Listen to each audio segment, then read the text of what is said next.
بسم اللہ الرحمن الرحیم۔ اس مناظرے کا ذکر ایسے شخص کے بارے میں ہے جو اللہ تعالیٰ سے اس کی عظمت و کبریائی کی چادر چھیننا چاہتا تھا، اور ساتھ ہی اس نے اپنے رب ہونے کا دعویٰ کیا، حالانکہ نمرود بھی اللہ تعالیٰ کے کمزور بندوں میں سے ایک کمزور اور ضعیف بندہ تھا۔ اللہ تعالیٰ نے اپنے کلام مجید میں اس کا ذکر یوں فرمایا ہے، سورہ بقرہ آیت نمبر 258 کا مفہوم ہے، بھلا تم نے اس شخص کو نہیں دیکھا جو اس غرور کے سبب سے کہ خدا نے اس کو سلطنت بخشی تھی سو ابراہیم علیہ السلام سے اس کے پروردگار کے بارے میں جھگڑنے لگا۔ جب ابراہیم علیہ السلام نے کہا کہ میرا رب تو وہ ہے جو جلاتا اور مارتا ہے، وہ بولا کہ جلا اور مار تو میں بھی سکتا ہوں، سو ابراہیم علیہ السلام نے فرمایا کہ خدا سورج کو مشرق سے نکالتا ہے، تو اسے مغرب سے نکال دے۔ یہ سن کر وہ کافر حیران رہ گیا، اور خدا بے انصافوں کو ہدایت نہیں دیا کرتا۔ دوستوں، ان آیات کے اندر حضرت ابراہیم علیہ السلام اور نمرود کے درمیان مناظرے کا ذکر ہے کہ جس نے اپنے رب ہونے کا دعویٰ کیا تھا تو حضرت ابراہیم علیہ السلام نے نمرود کو اس کی خدائی کے دعوے میں جھوٹا ثابت کر دیا۔ تو اب یہاں یہ سوال پیدا ہوتا ہے کہ حضرت ابراہیم علیہ السلام اور نمرود کے درمیان مناظرہ کب ہوا؟ حضرت صدی رحمۃ اللہ علیہ نے بیان کیا ہے کہ حضرت ابراہیم علیہ السلام جس دن آگ سے نکل کر باہر آئے تو نمرود سے سب سے پہلی ملاقات اسی دن ہوئی، اور یہ گفتگو صرف انہی دو کے درمیان تھی۔ اس دنیا میں 4 بادشاہ ایسے گزرے ہیں کہ جن کی حکومت و بادشاہی پوری دنیا پر تھی۔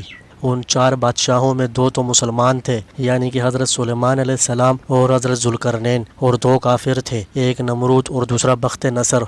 نمرود نے 400 سال تک کی حکومت کی، اور یہ بڑا ہی ظالم، جابر اور سرکش تھا، اور دنیا بھر کی لذتیں اور آسائشیں اس کو حاصل تھی۔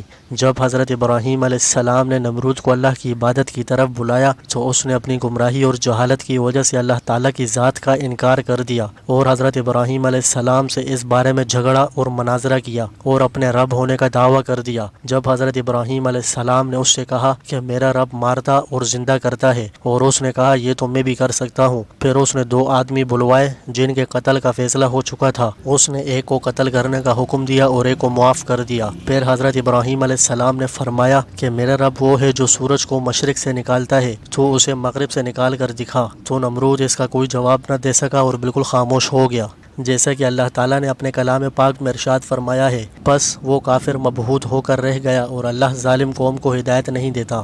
حضرت زید بن اسلم رحمۃ اللہ علیہ فرماتے ہیں کہ اللہ تعالیٰ نے اس جابر بادشاہ نمرود کی طرف ایک فرشتہ بھیجا جو اس کو اللہ پر ایمان لانے کا حکم دے، تو نمرود نے انکار کر دیا۔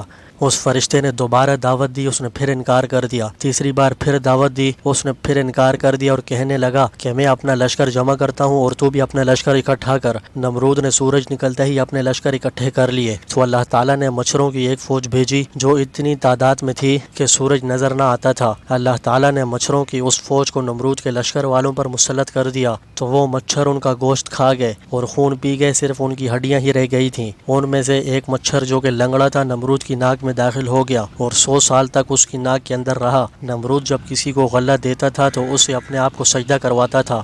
جب غلہ لینے والا سجدہ کرتا تو نمرود اس کو غلہ دے دیتا تھا، لیکن جب مچھر کا ناک میں داخل ہونے والا واقعہ پیش آیا تو وہ مچھر نمرود کے ناک سے مغز تک چڑھ جاتا تھا اور اس کو بہت تنگ کرتا۔ پہلے تو نمرود سجدہ کروا کے غلہ دیتا تھا، لیکن اب اس نے کہا کہ میرے سر پر چپل اتار کر مارو۔ جب چپل سر پر ماری جاتی تو وہ مچھر ٹک جاتا تھا اور نمرود کو سکون ملتا، پھر نمرود خوش ہو کر اس کو بہت سا غلہ دیتا۔ یہ سلسلہ کافی مدت تک چلتا رہا۔ آخر کار اس کے سر پر اس زور سے چوٹ لگی کہ اس کا سر پھٹ گیا اور وہ ہلاک ہو گیا، اور اس نمرود کو اللہ تعالیٰ نے انتہائی ذلت والی موت دی۔